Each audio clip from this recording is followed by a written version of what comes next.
Tere päevast, head kuulajad! Mina olen Liina Talgre, Eesti Maaülikooli dotsent ja minu uurimistöö suund on maheviljelus. Ja täna ma räägin teile siis viljavaheldusest ja külvikorra planeerimisest mahetootmises. Alustaks sellest, et mis üldse külvikord on ja mis on viljavaheldus. Tihtilugu aetakse neid segamini või siis räägitakse ühest ja samast asjast. Külvikord on siis kultuuride süsteemikindel paiknemine nii ruumiliselt ja järgnemine üksteisele ka ajaliselt kindlal maa-alal. Ehk siis, kui meil on 5 põldu, me kasvatame 5 kultuuri, siis külvikorras kõik kultuurid läbivad kõik põllud ja nad on kõikidel 5 aastal, mis selle perioodiks vaja on, ka põllul esindatud. Ja külvikord siis põhinebki viljavaheldusel. Ja viljavaheldus on siis lihtsalt erinevate bioloogiliste omadustega kultuuride ajaline järjestus, et ühel põllul me kasvatame siis teatud aja jooksul erinevaid kultuure ja see võib olla siis nii juhuslik, kus kultuuride järjestuse määravad ära subjektiivsed faktorid ja teiseks võib ta olla siis agrobioloogiliselt põhjendatud.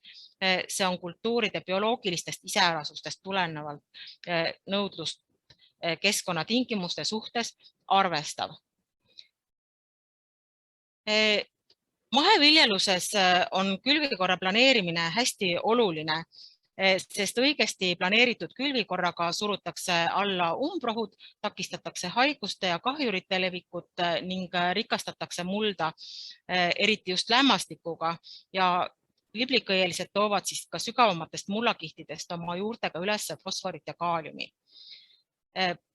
Parandatakse ka mulla kvaliteeti, et on teada, et mahemuldades on suurem süsinikusisaldus ja ka mikroobide aktiivsus ja tegelikult õigesti planeeritud külvikorraga parandatakse ka vee kvaliteeti, sest mahetootmisesse külvikorda lülitatakse liblikõielised kultuurid ja lülitatakse ka vahekultuurid, mis on tegelikult looduslikud väetised ja nende lagunemisel toitained püsivad kauem mullas ja ei ole ohtu, et nitraadid näiteks rikuksid vee kvaliteeti. Mis maheviljeluse külvikorra juures on tähtis siis? Kõigepealt hästi oluline on lämmastiku sidumine liblikõieliste poolt ja liblikõielistega viiakse siis mulda ka hulgaliselt orgaanilist ainet ja oluline ongi selle orgaanilise aine säilitamine või suurendamine, et tagada mulla viljakus. Erosiooni vältimine jällegi, et põld oleks aastaringselt kaetud, et ei oleks ei vee erosiooni ega ka tuule erosiooni.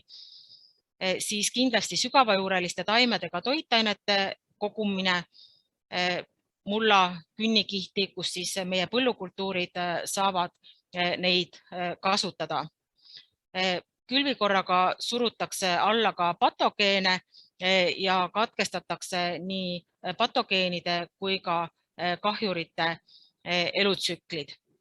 Õigesti planeeritud külvikorral on oluline koht ka umbrohutõrjes, aga külvikorra planeerimisel on oluline arvestada siis ka ettevõtte tootmissuunaga, et ka loomasööda tootmine on oluline ja töökoormuse tasakaalustatus.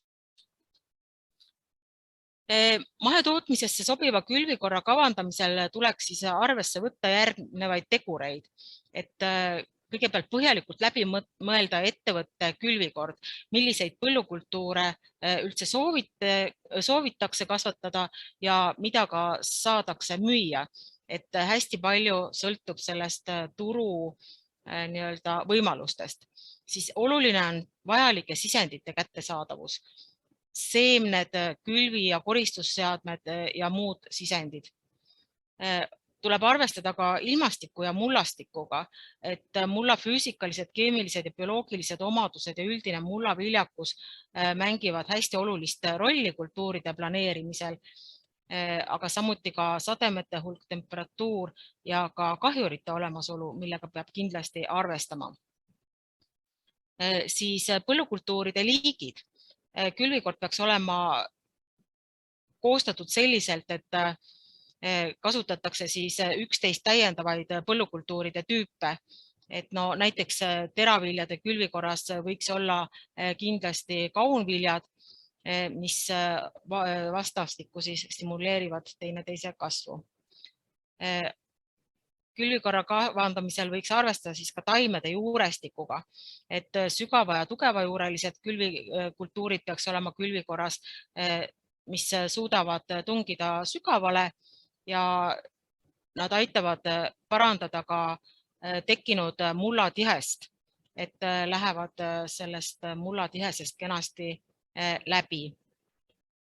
Ja külvikorraga peaks siis parandama mullaviljakust, et kaunviljad ja liblikõielised pikaajalised kultuurid on siis need, kes seovad mulda lämmastikku, muutes selle järgnevate põllukultuuride jaoks kättesaadavaks.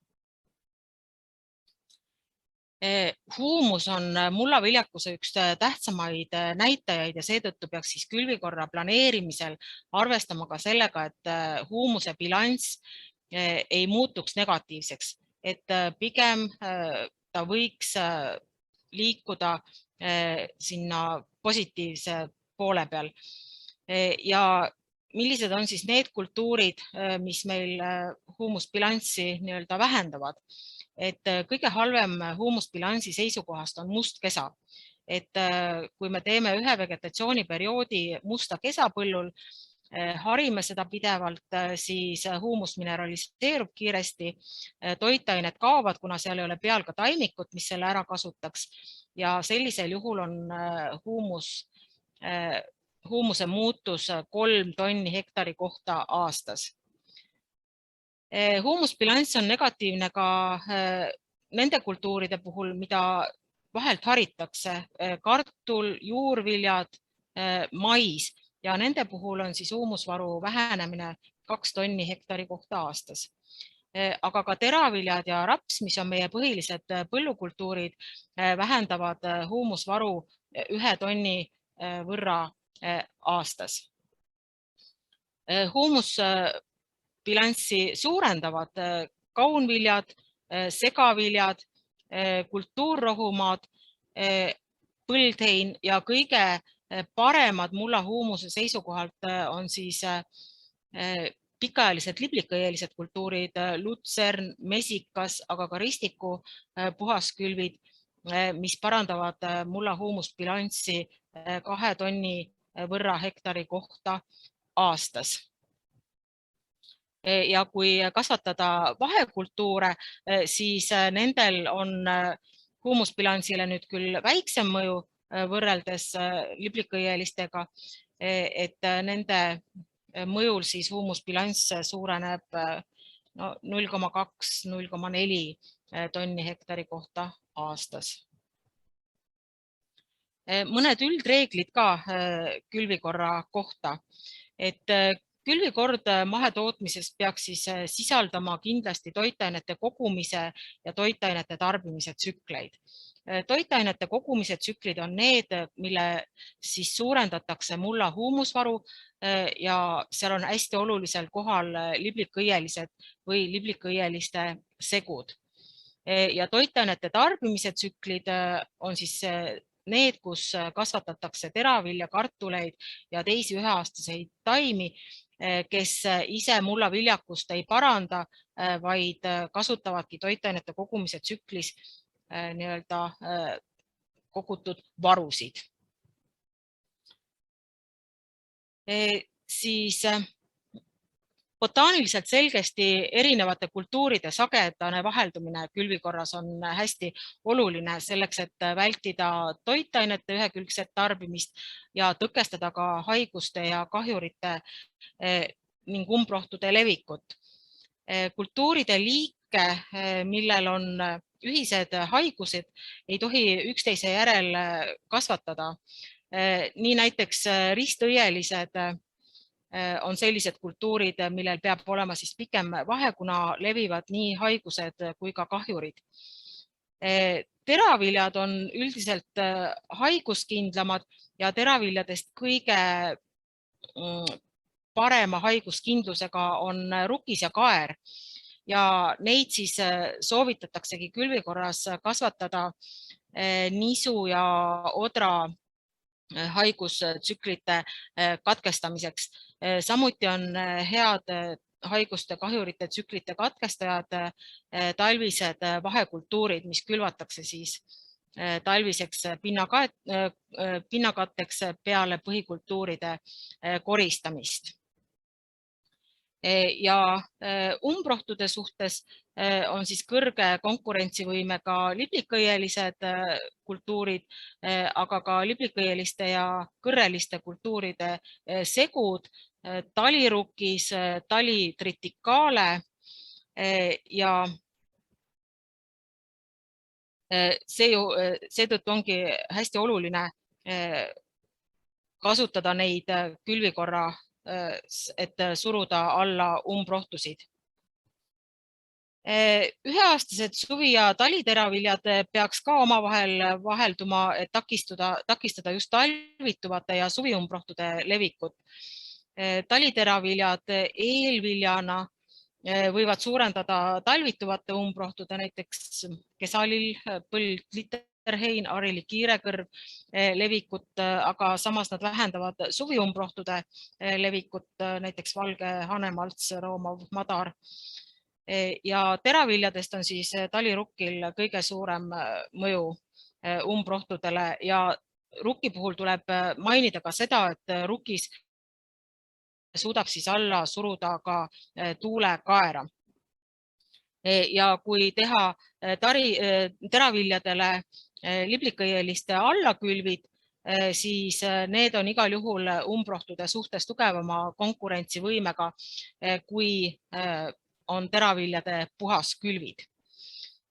Ja aeglase kasvuga põllukultuurid on umbrohtude suhtes haavatavamad ja seetõttu tuleks külvikorras neid kasvatada umbrohtude suhtes kõrge konkurentsivõimega kultuuride järgi ja aeglase kasvuga enamasti on siis meil köögiviljakultuurid, mis idanevad kaua ja on ka aeglase algarenguga.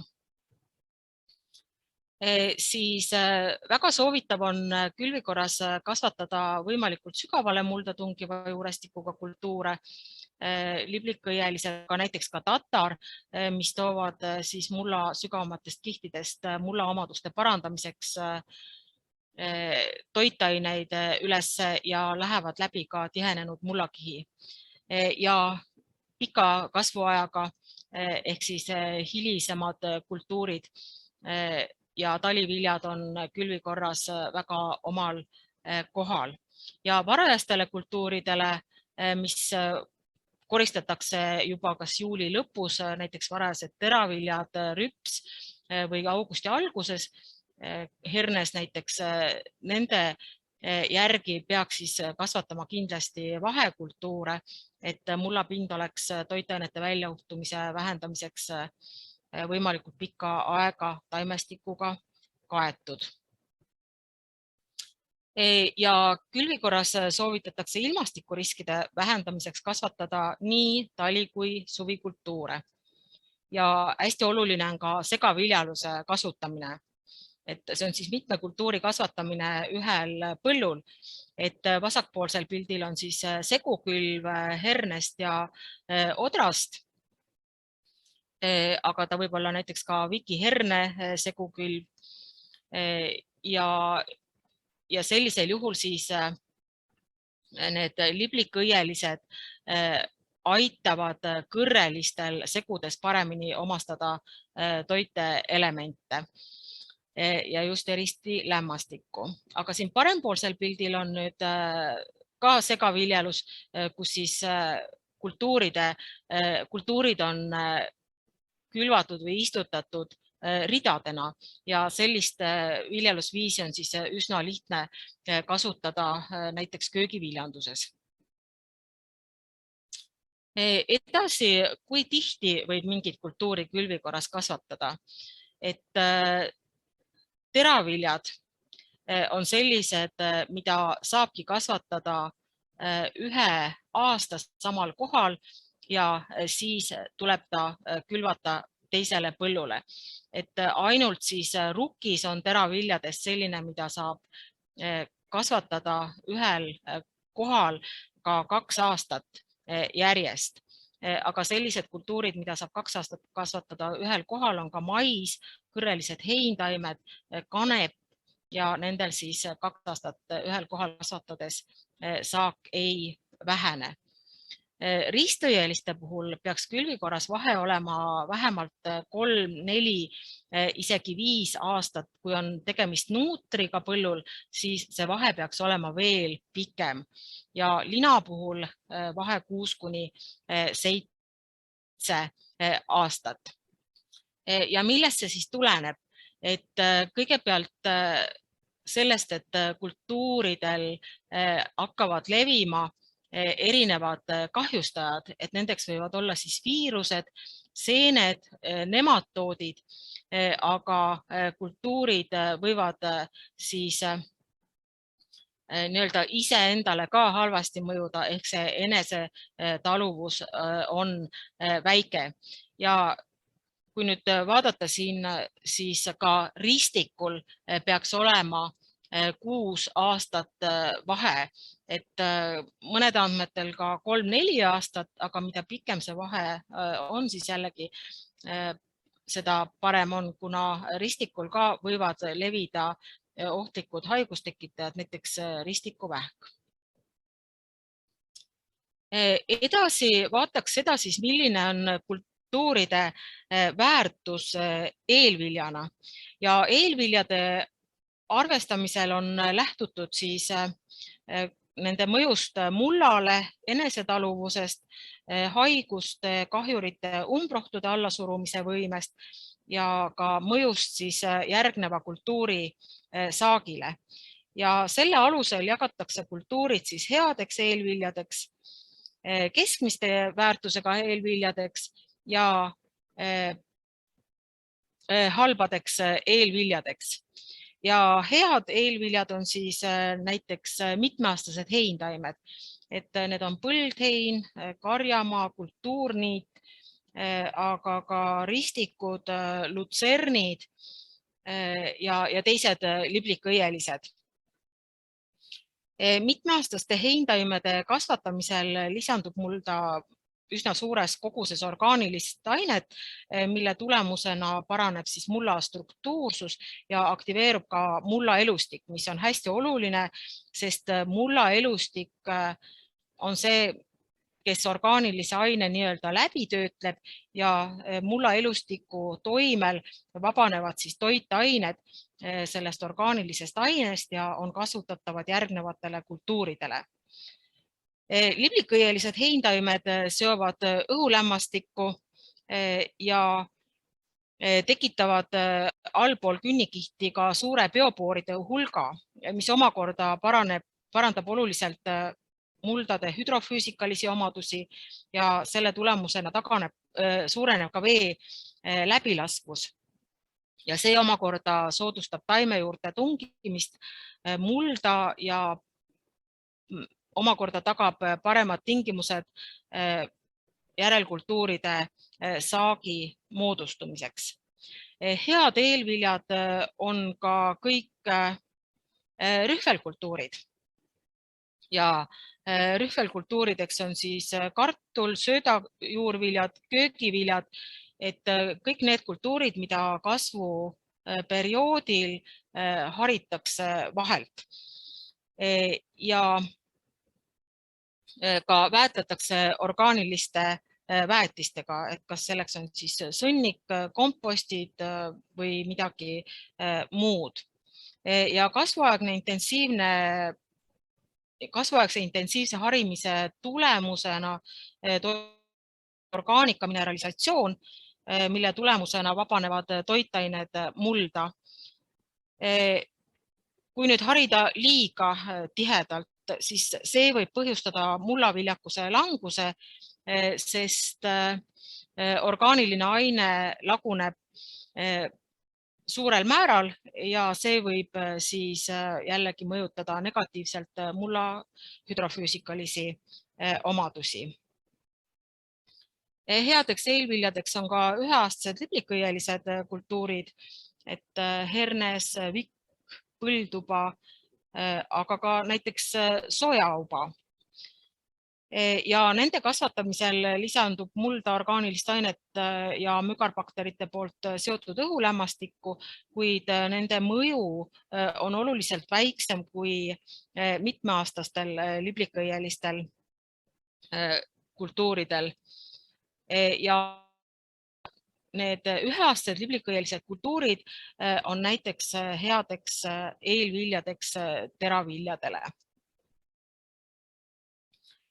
Keskmise väärtusega eelviljad on liblikõieliste ja teraviljade segukülvid.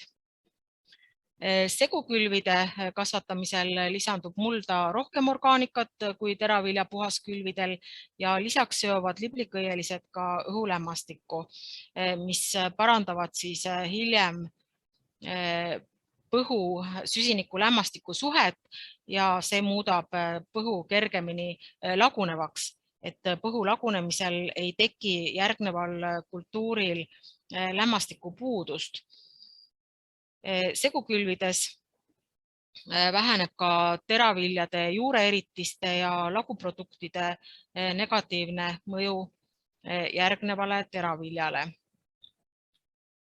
Keskmise väärtusega eelviljad on ka näiteks tatar, raps ja rüps. Et eriti tatra kasvatamisel jääb siis umbrohu puhas põld ja tatar ei oma meil põllukultuuridega ühesuguseid haigusi, nii et tema kasvatamisel katkestatakse ka teraviljade haigustsüklid. Hea või keskmise väärtusega eelvili on ka must kesa. Must kesa puhul tuleb kindlasti arvestada sellega, et seda haritakse, suureneb küll harimise käigus toitainete kogus mullas, aga neid toitaineid ei kasuta seal keegi ära ja need siis leostuvad või lenduvad ja nendest ei ole kasu. Et seetõttu ei ole mustkesa kasutamine soovitatav, et see on väga suur huumuse kulu, et ühelt poolt eelviljana on ta siis sobiv, aga tema kasvatamisel on kasutamisel on puudused. Et mustkesa võiks kasutada ainult siis, kui teiste võtetega ei ole võimalik umbrohtumust kontrolli alla saada. Ja seda just näiteks, kui kasvatatakse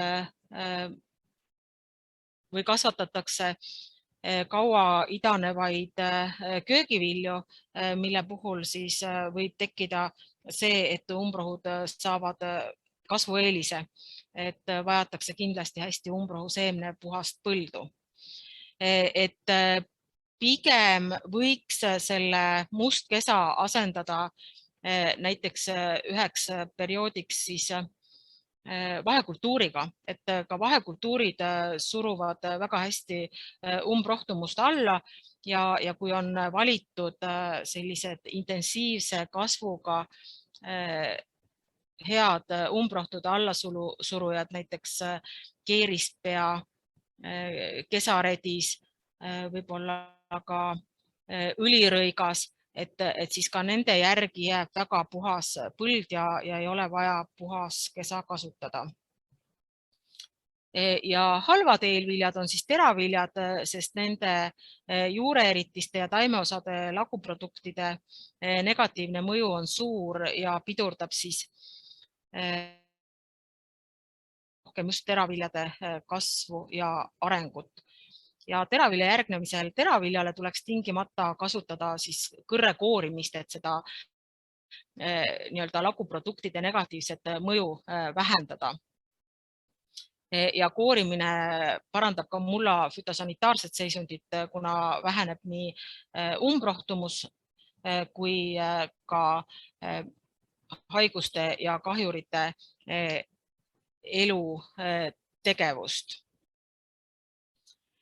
Ja teravilja negatiivset mõju eelviljana vähendab siis ka künd ja ka orgaaniliste väetistega väetamine. Edasi, erinevate kultuuridele sobivad eelviljad, et see on nüüd Livi Rooma välja töötatud tabel, mida on siis täiendatud Maaülikooli teadlaste poolt ja siin on siis välja toodud põhilised põllukultuurid, mida kasvatatakse ja nendele sobivad eelviljad. Ja kui nüüd ei ole seda kõige sobivamat eelvilja võimalik külvikorras kasutada, siis võib valida siit ka nendest keskmiselt sobivate eelviljade hulgast. Et nagu siit selgub, siis talirukkile sobivad väga hästi just liblikõielised kultuurid ja talirukist siis tavaliselt rajataksegi kas põldheina või liblikõieliste sissekünni järgselt. Sama on siis ka talinisuga. Suvinisu külvatakse tavaliselt siis kas näiteks kartuli järgi, kaunviljad on väga head eelviljad, aga ka ristik ja põldhein sobivad suvinisu eelviljadeks. Odra puhul kaunviljad, põldhein, kes kasvatab kartulit, söödajuurvilja, ka need on väga head eelviljad.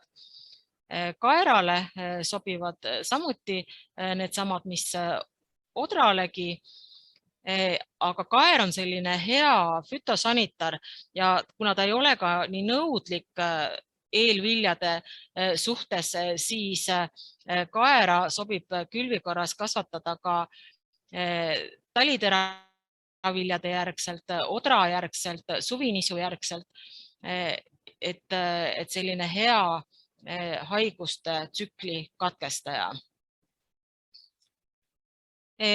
Ja selle tabeli koostamisel on siis arvestatud just kultuuride iseendale järgnemise taluvust, aga ka haiguste kahjurite levikut. Ja allelopaatiline mõju ka, et just see endale järgnemise taluvus on see, kuna taimede poolt muldkeskkonda eritatud ühendid ja laguproduktid võivad olla kahjulikud nii sellele liigile endale, aga neil võib olla mõju siis ka teistele taimedele. Ja siin on välja toodud siis mõned niisugused paarid, kes vastastikku teineteist mõjutavad. Et no näiteks vaarikale ja pamplile ei meeldi küüslauk, oraseina võiksid alla suruda taaliad, et seal, kus kasvatatakse taaliaid, oraseinei ei taha kasvada.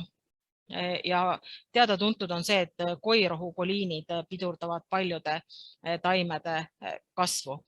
Ja allelopaatiline mõju on seda väiksem, mida viljakam on muld. Mida siis veel arvestada, et milline võiks olla külvikorras suvi- ja talikultuuride vahekord?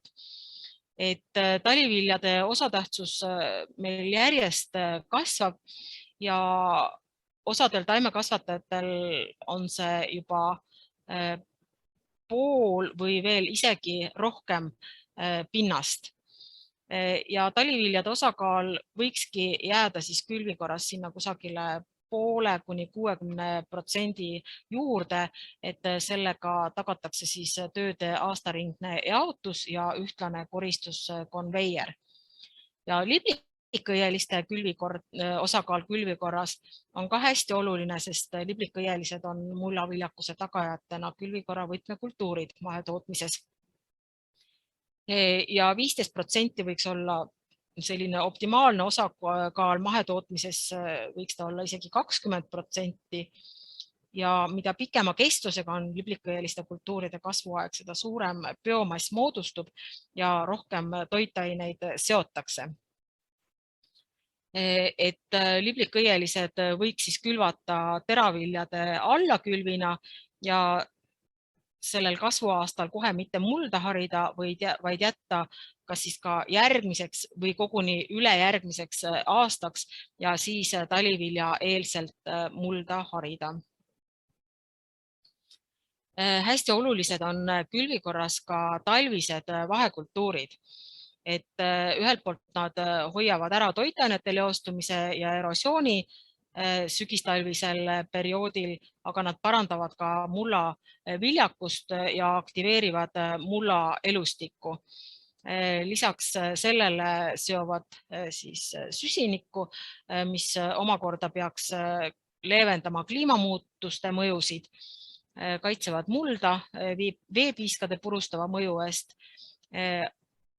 aitavad kontrolli all hoida umbrohtumust, taimehaigusi ja kahjurputukaid, parandavad mullastruktuuri, vähendavad ka allelopaatilisi mõjusid ja parandavad järgneva kultuuri saagikust. Ja see vahekultuuride juures on siis oluline, et neid kasvatataks pidevalt, mitte sellise ühekordse sutsakana ja ka siit joonistelt on näha, kuidas siis pidev vahekultuuri ja vahekultuuri koos sõnnikuga kasutamine külvikorras on muutnud selle külvikorra süsiniku, orgaanilise süsiniku ja pH sisaldust. Ja nagu siit näha, siis mahesüsteemides, kus ei ole vahekultuure ega sõnnikut olnud, on orgaanilise süsiniku sisaldus oluliselt madalam kui seal, kus on kasutatud vahekultuure ja vahekultuure koos sõnnikuga. Ja mulla happesus on siis kahanenud samamoodi süsteemides, kus on olemas nii vahekultuurid kui vahekultuurid koos sõnnikuga. Ja meie süsteemid on siis viieväljaline külvikord, kus järgnevad siis üksteisele oder ristiku allakülviga, ristik, talinisu, hernes, kartul. Ja sellises külvikorras siis kartul on tegelikult ju suur orgaanilise aine kulutaja, kuna toimub vaheltarimine ja siis selgelt on näha, et siin on vahekultuuride ja sõnniku mõjul oluliselt orgaanilise süsiniku sisaldus paranenud. Ja millised kultuurid siis vajavad orgaanilist väetist, et kui me räägime sõnnikust või kompostist, et meie katses said orgaanilist väetist veisesõnniku komposti näol just talinisu, oder ja kartul, siis hästi mõjub orgaaniline väetis ka paljudele köögiviljadele, kurk, kõrvits, kapsas on sellised, mis siis seda orgaanilise väetisega väetamist vajaksid. Järelmõju kasutavad hästi peet, porgand, salat, kaalikas, et nemad siis sellist otse väetamist ei taha, vaid kasutavad just järelmõju, et võiks olla külvikorras siis sõnnikut või komposti saanud kultuuri järgi. Ja neutraalsed on näiteks redis ja orgaanilist väetist ei vaja liblikõielised kultuurid. Hästi kavandatud külvikord on siis mahepõllumajandussüsteemide kõige olulisem komponent ja külvikorrad jagatakse vastavalt kultuuri kasutusviisile, et on siis põllukülvikorrad, millest enamasti räägitakse, need on põhiliselt teravilja sisaldavad külvikorrad, aga teraviljade kõrval kasvatatakse ka hernest, rapsi või kartulit. On rohumaade külvikorrad ja nende põhiline eesmärk on loomasööda tootmine, võivad olla siis nii niidukülvikorrad kui karjamaa külvikorrad. Ja spetsiaalsed külvikorrad, mis tegelevad kas seemnekasvatuse või köögiviljandusega. Ja siin siis mõned näited ka külvikordadest. Et siin, kuna mahetootjad kasutavad üsna palju kaera, siis siin on just üks külvikord, mis ongi nii-öelda rohke kaeraga ja kaer on siin rajatud siis ristiku allakülviga, talle järgneb ristik, et see allakülv jäetakse kasvama, ristik haritakse enne talivilja ülesse ja järgneb talinisu ja talinisule jällegi kaer. Et nagu enne sai öeldud, kaer talub teisele teraviljale järgnemist. Hernes ja oder ja kindlasti peaks siis külvikorras peale talinisu, kaera, herne ja odra koristust külvama talvise vahekultuuri, et ka see talvine pinnakaetus oleks olemas. Ja nagu siit piltidelt siis ka näha, kaer on selline hea jõulise kultuuriga või kasvuga kultuur, et surub hästi alla umbrohtusid ja surub alla siis ka haigusi ja ei ole kaeral ka kahjureid eriti. Siis teine külvikorra näide, kus on sees tatar, et tatar on ka mahetootmises üsna levinud kultuur. Ja siin siis on hernes, herne järgi rukkis, rukki järgi kaer ristiku allakülviga ristik, talinisu ja talinisule järgneb tatar ja tatrale siis jällegi hernes. Et miks tatrale hernes on just sihuke hästi praktiline aspekt, et järgnevast hernest on seda tatart siis lihtsam välja puhastada, et kuna tatar võib jääda järgnevasse kultuuri umbrohuks, siis teraviljast on teda üsna raske välja puhastada. Siis üks näidis külvikord ka loomakasvatustalule, kus on siis tehtud suviteravili põldheina allakülviga ja see põldhein jäetud siis 2 aastaks, et esimesel aastal kogutakse temalt loomasööt, teisel aastal saab siis 2 niidet koguda loomasöödaks, seejärel siis küntakse hädal mulda ja sellele muldakünni eelselt võib anda siis ka sõnnikut ja järgi tuleb taliteravili. Ja kui on võimalik sõnnikut anda, siis võiks just olla talinisu, mis on hästi suure toitainete sisalduse või toitainete vajadusega. Taliviljale võiks järgneda hernes, aga teda võib kasvatada siis ka segus näiteks varajase odraga segaviljana ja kindlasti peaks järgnema vahekultuur. Ja hernele võiks siis jällegi järgneda suviteravili, et kas siis kaer näiteks ja järge jällegi vahekultuur ja siis hakkab külvikord otsast peale. Nagu enne sai öeldud, siis köögiviljadele tavaliselt tehakse eraldi külvikord, kuid köögivilja võib paigutada ka põllukülvikorra ühele väljale. Ja köögivilja külvikorra kestus peaks olema vähemalt 5 aastat, et mida pikem see külvikord on, seda paremini surutakse alla haigused, kahjurid.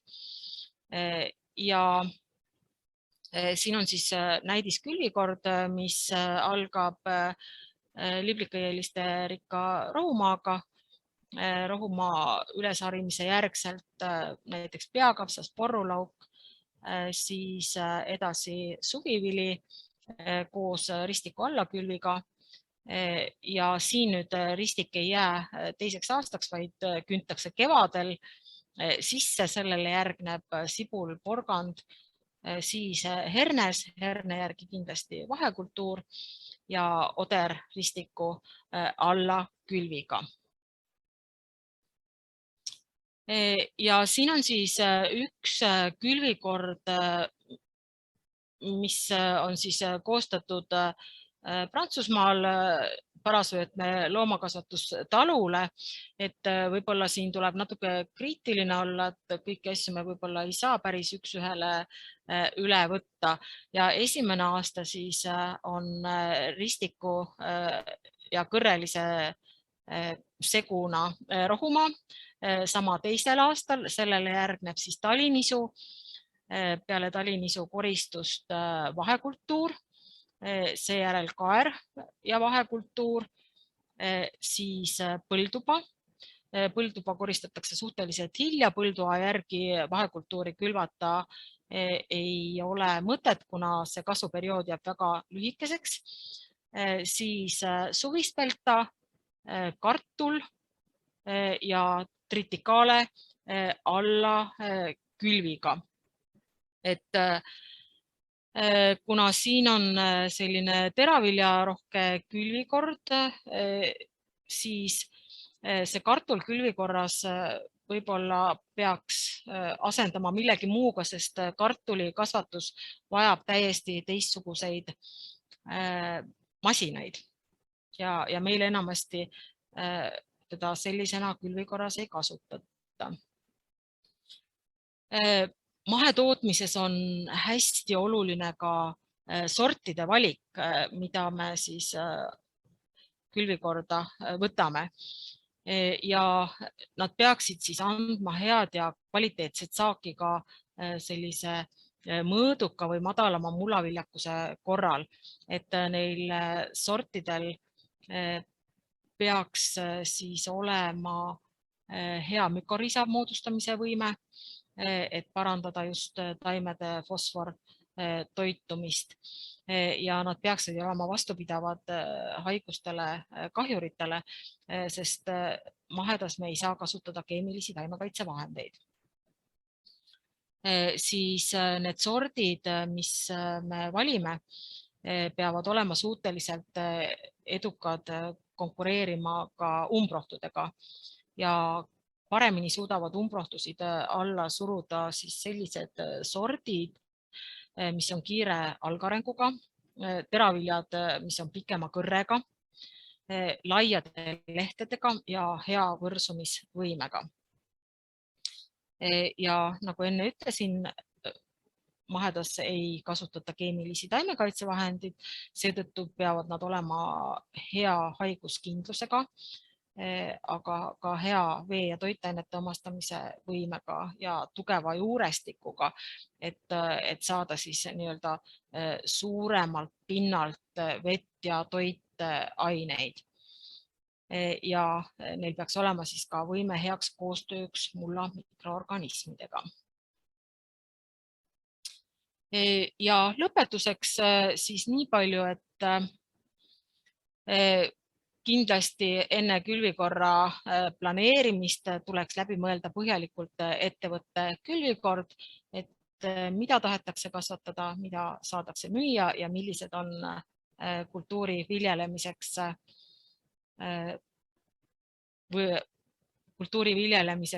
vajalikud olud. Ja olenemata sellest, kas loomset väetist on kasutada või mitte, peaksid siis mahekülvikorras kesksel kohal olema liblikõielised heintaimed. Ja umbrohuhaiguste kahjurite tõrje seisukohast on suur mõju just kultuuride järjestusel külvikorras, et nagu siin enne mainitud sai, siis teatud kultuuride puhul peab see vahe olema pikem. Teatud kultuure me saame tingimisi kasvatada 2 aastat ühel kohal. Vahelduma peaksid siis suure ja väikse juuremassiga kultuurid ja sügavale ja madalama juurestikuga kultuurid. Siis hästi oluline on segaviljaluse kasutamine, et see tagab suurema saagi, aga ka parema pinnakaetuse, seetõttu on parem surve umbrohtudele ja segakultuurides ei levi ka nii hästi haigused ja kahjurid. Ja et vähendada toitainete kadu, peaks külvikord olema kavandatud nii, et enamus, heal juhul kõik väljadest oleks ka talvel taimestikuga kaetud ja kindlasti pidada siis kinni kultuuride vajalikest viljeluspausidest. Tänan kuulamast.